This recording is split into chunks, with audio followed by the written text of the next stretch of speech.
घर में अकेली हो तो बुलाना, मैं तुम्हें पसंद करता हूँ। 12वीं की छात्रों को अश्लील मैसेज करता था ठरकी शिक्षक, कहता था मैं तुम्हें पसंद करता हूँ। घर में अकेली हो तो बुलाना, मैं तुमसे मिलना चाहता हूँ। छात्राओं की शिकायत पर इस ठरकी शिक्षक को पुलिस ने गिरफ्तार कर लिया। आप बताओ भाई साहब, आपकी बहन बेटियां भी सुरक्षित नहीं है इन जैसे दरिंदों से भाई। स्कूलों में भी भाई तो भैया थोड़ा ध्यान रखिए कि आपकी बेटी जहाँ पढ़ती है वहाँ भी ऐसे शिक्षक तो नहीं। बेटे के स्वर्गवास के बाद ससुर ने कराया बहू का दोबारा शादी। कैंसर से पीड़ित की स्वर्गवास के बाद उसके फोटो के साथ सहारे में अपना उसकी बहू रह रही थी। बहू की हालत देखी नहीं गई ससुर से, तो ससुर ने अपनी बहू की भैया शादी कर दी। बेटी मानकर उसकी शादी कर दी और कन्यादान भी खुद किया। तो क्या दोस्तों, ऐसे ससुर के बारे में आप लोग क्या बोलना चाहेंगे? दो शब्द आप भी जरा बोल कर जाए। माता पिता को लेकर बम्बई हाई कोर्ट का बहुत बड़ा फैसला। जिनके माता पिता हैं, अपने माता पिताओं को तुमने घर से निकाल दे। सुन लो, तुम्हारे लिए वीडियो है। बॉम्बे हाई कोर्ट ने कह दिया, यदि बुढ़ापे में बच्चे माता पिता की देखभाल नहीं करते तो माता पिता अपनी सारी संपत्ति बच्चों से ले सकते हैं और उनको घर से भगा सकते हैं। तो ये फैसला आपको कैसा लगा? दो राय आप भी दीजिए। अच्छा लगा हो तो आगे तक भेजिए। अरे भैया, बुलेट नहीं मिली तो दूल्हे ने अपने सारे कपड़े उतार के मचा दिया नौटंकी। कहा कि भैया नहीं, बुलेट मिले तभी हम शादी करेंगे। फिर क्या था, ये यूपी मुजफ्फरनगर में दहेज में बुलेट नहीं मिलने पर दूल्हे ने कपड़े उतारकर जो हंगामा किया, फिर दूल्हे के पिता पर बता रहे तमंचे से फायरिंग करने का भी आरोप लगाया गया। दूल्हे की हरकतों से नाराज दुल्हन ने शादी से कर दिया इनकार। कहा ले जाओ अपनी बारात, नहीं करनी ऐसे लालची पति से मुझे शादी। आज ये ऐसा कर रहा है, कल मुझे और परेशान करेगा दहेज के लिए। आज एक बुलेट के लिए नौटंकी कर रहा है तो कल और भी कुछ मांग सकता है। तो लड़की का फैसला आपको कैसा लगा? वैसे लालची सास ससुरों पतियों के लिए क्या कहना चाहेंगे? दो शब्द बोलिए। बिहार में 1 करोड़ नकली नोट के साथ सुलेमान और इम्तियाज गिरफ्तार कर लिए गए। बिहार पुलिस ने 1 करोड़ रुपए को जाली नोट के साथ मोतीहारी से सुलेमान अंसारी और इम्तियाज सहित 4 लोगों को गिरफ्तार किया। दोस्तों, उनके पास से 13 लाख रुपए कैश, 38 सोने के बिस्कुट, राइफल के साथ एक कार भी बरामद किया गया। अभी चले गए थाने, अब इनकी जांच चालू है। दोस्तों, बिहार में चोरों का नया कारनामा, रेलवे की 25,000 वोल्ट वाली तार ही उड़ा ले गए भैया। यही तो बिहार की खासियत है। सरकार कोई भी हो, चोरों की खबरें सुर्खियां बनी ही रहती हैं। पहले पुल, फिर टावर, अब रेलवे की हाई टेंशन तार भी नहीं बची इन लोगों से। चोर हर बार सोचते हैं इस बार कुछ नया करके दिखाना है और सुर्खियां बटोरनी है। बिहार में भैया कुछ भी हो सकता है। पीएम मोदी ने ऑस्ट्रेलिया में जो 16 साल से कम उम्र के बच्चों के लिए सोशल मीडिया को प्रतिबंध किया है, उस ऐतिहासिक फैसले का खुलेआम समर्थन किया है और उसका खूब भैया सपोर्ट किया है। हमको लग रहा है आने वाले समय में ऐसा होगा कि भारत में भी भैया ऐसा हो जाए। क्या दोस्तों, चाहते हो भारत में भी ऐसा हो जाए? इस समय दोस्तों सोशल मीडिया इंस्टाग्राम पर एक वीडियो बड़ा वायरल हो रहा होगा, जहां पर दिखा रहे हैं कि 60 किलोमीटर अंदर तक भारत में चीन की सेना घुस आई है और 60 किलोमीटर तक अरुणाचल प्रदेश की कुछ सीमाओं को कब्जा कर लिया। उसके बाद जब ये वीडियो वायरल हुआ तो ये फौजी भाई साहब ने तुरंत वीडियो भैया बनाया और डाला सोशल मीडिया पे। कहा कि ऐसा कुछ नहीं है, ये फेक न्यूज है, ये अफवाह फैलाई जा रही है, ऐसा कुछ नहीं है। हम लोग बॉर्डर पर खड़े हैं, जब तक हम बॉर्डर पे हैं किसी की माँ ने दूध नहीं पिलाया जो 1 इंच भी जमीन हम लोग से छीन ले। तो भैया सलूट है सर जी आपके लिए और उन जैसे लोगों के लिए जो सोशल मीडिया पे इस तरह की अफवाह फैला रहे हैं। इन जैसों के लिए आप भी 2 शब्द बोलिए। हम लोग को इंडियन आर्मी में पूरा भरोसा है।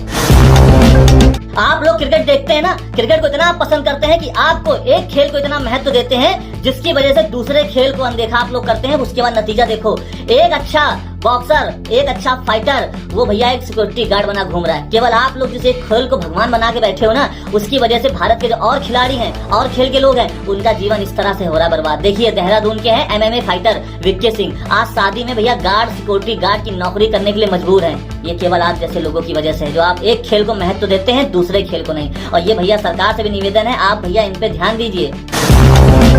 अरे भैया, ये देखो नेहा भारती क्या कहती हैं, जो दलित आज अपने आप को हिंदू बनाए बैठे हैं ना, तो जाओ तुम मंदिरों में और तुम पिटोगे तभी तुमको समझ में आएगा। और कहते हैं बीजेपी के राज में दलितों पे अत्याचार हो रहा है, मैं दलित हूँ और मैं मोदी जी को वोट नहीं देती हूँ। अरे भैया, आप वोट कहाँ दोगी? आपको तो मुल्ले पसंद है। अब जिनको मुल्ले पसंद आएंगे उनको मोदी जी थोड़ी ना पसंद आएंगे। हम सब तो हिंदू है, तो क्या है भैया आप बड़ी बड़ी बातें कर रहे हो? हम लोग को आपस में मत बांटो भाई, हम लोग खुश हैं। और पता नहीं आप किस मंदिर जाती हो जहाँ पे आपको भगाया, आपकी जात पूछी जाती। मैं तो आज तक क्या, मुझे किसी ने नहीं पूछा कि आपकी जात क्या है। वहाँ जाते हैं, आराम से सामान मिलता है, भगवान की पूजा अर्चना करते हैं। ये तो हमारे बाप दादे पूर्वज है भाई, हम उनको नहीं पूजेंगे तो कोई पड़ोसी पूजेगा। अब तुमको भैया मस्जिदों में खुशी है तो तुम मस्जिद में खुश रहो, मगर दूसरों को काय भड़काती। तुमको तो फंडिंग भी मिल रही, पैसा भी मिल रहा, वही सोशल मीडिया व्यूज भी खूब आ रहा है, फेमस हुई रही हो, समझ सकते हैं कमाई हो रही है, तो कहा जाता है भड़काए रहो लोगों को, जैसे चंद्रशेखर रावण कहते हैं वैसे तुम जैसे लोग कहो। एक योगेंद्र नाथ मंडल भी थे, जब भारत का बंटवारा हुआ था तो बहुत सारे दलित भाइयों को जय भीम और जय भीम का नारा लगा के ले गए थे। बाद में उन दलितों के साथ क्या हुआ पूरा देश जानता है। तो तुम जैसे लोगों की वजह से ही भैया समाज बिगड़ा हुआ है। तो जैसे इन जैसे लोगों से भाई साहब दूर रहिए, इनका काम ही केवल मुंह से गंदगी बकना और समाज को बांटने का काम करना है। फीफा वर्ल्ड कप 2026 में ऑस्ट्रेलिया को हराने के बाद मिस्र के मुख्य कोच जो थे हुसामा हसन, उन्होंने मैदान पर फिलिस्तीन का झंडा लहराया था। उसके बाद जब राउंड ऑफ 16 के मुकाबले में अर्जेंटीना ने मिस्र को भैया 3-2 से हरा दिया, तब स्टैंड में मौजूद एक अर्जेंटीना के कुछ प्रशंसकों ने इजराइल का झंडा दिखा दिया। उसको भैया उस कावे से नाराज होकर भैया जो कोच महाराज थे पहुंच गया भैया आप होके उनसे लड़ने। अरे भैया अपनी अपनी श्रद्धा और भाव है, इसमें लड़ने की क्या जरूरत है। देश में मुसलमान है इसलिए दलित सुरक्षित है, मुसलमान ना होते तो दलित के साथ आज जो व्यवहार की हो रहा है ना वही होता रहता। अरे भैया दीदी आप ये बताओ, आए दिन भैया दलित समाज की बहन बेटियों पर अत्याचार होता है, करने वाला एक मुस्लिम होता है, तब आप काहे नहीं बोलती हो। अभी कुछ समय पहले रविदास जयंती पर भैया यात्रा निकालने में मुसलमानों ने कह दिया नहीं निकलोगे, तब आप कहाँ थी। अभी कुछ दिन पहले दलित बेटी के साथ भैया 6 मुस्लिमों ने अत्याचार किया, उसका शोषण किया, तब आप कहाँ थी। आप जैसे लोगों की वजह से समाज बट रहा है। और ये लोग भैया जहाँ मुस्लिम की बात आ जाएगी नहीं बोलेंगे, क्योंकि इनका भैया ये मिलता है। उसके बाद हो सकता है भैया आए दिन ही मस्जिद करती है, मस्जिद में दिखती हैं, तो इनका प्यार मोहब्बत हम लोग समझ सकते हैं। तो भले भैया समाज को बांटने वाले इन जैसे लोगों से बड़ा सतर्क रहिए। थोड़े से व्यूज, थोड़ा पैसा, इधर उधर फंडिंग इनको मिल रही, इनके घर चमक रहे हैं, बस आपको हमको आपस में भाड़ने में, धर्म को तोड़ने में इनका बस काम है। एक योगेंद्र नाथ मंडल भी थे भैया, एक समय बड़े जय भीम और जय मीम वाले मसीहा थे, पाकिस्तान चले गए बहुत सारे लोगों को लेके। उसके बाद उनके साथ जो हुआ वो इतिहास के पन्नों में लिखा है। अपना तो भाग गए, मगर जितने यहाँ दलित भाइयों को लेकर गए थे वहाँ उनके साथ क्या हुआ, उनकी बहन बेटी बहू के साथ क्या हुआ, तो आप सब जानते हो, इतिहास के पन्नों में लिखा है। तो इनसे दूर रहिए। दोस्तों ये वीडियो रायगढ़ का है। रायगढ़ में क्या हुआ, बारिश इतनी हुई कि वहाँ बाढ़ आ गई। बाढ़ आने के बाद क्या था, जो भैया एजेंसी थी जहाँ पे सिलेंडरों का पूरा गट्ठा रखा हुआ था, वहाँ भैया बाढ़ की वजह से सारे सिलेंडर नदी में बह गए। अब फिर क्या था, लोगों से चेतावनी दी गई भैया मत उठाना सिलेंडर, जान जोखिम में मत डालना। मगर लोग भैया फ्री के सिलेंडर लूटने के चक्कर में उन्होंने अपनी जान की फिक्र भी नहीं करी, नदियों में जा जाके इधर उधर से भाई सिलेंडर लूटना चालू कर दिया। सोशल मीडिया पे इस समय ये वीडियो इतना वायरल है जिसका जवाब नहीं। बताइए आप लोग क्या कहना चाहेंगे इस वीडियो के बारे में। सोशल मीडिया पर समोसे लेने के लिए ट्रेन रोकी, ये वीडियो बड़ा वायरल हो रहा है। वायरल वीडियो में लोको पायलट पर समोसे खरीदने के लिए ट्रेन रोकने का दावा किया गया। वेस्टर्न रेलवे ने इसे गलत बताया और कहा कि ट्रेन परिचालन कारणों से रुकी थी। मामलों की जांच जारी है, अभी देखिए आगे क्या होता है।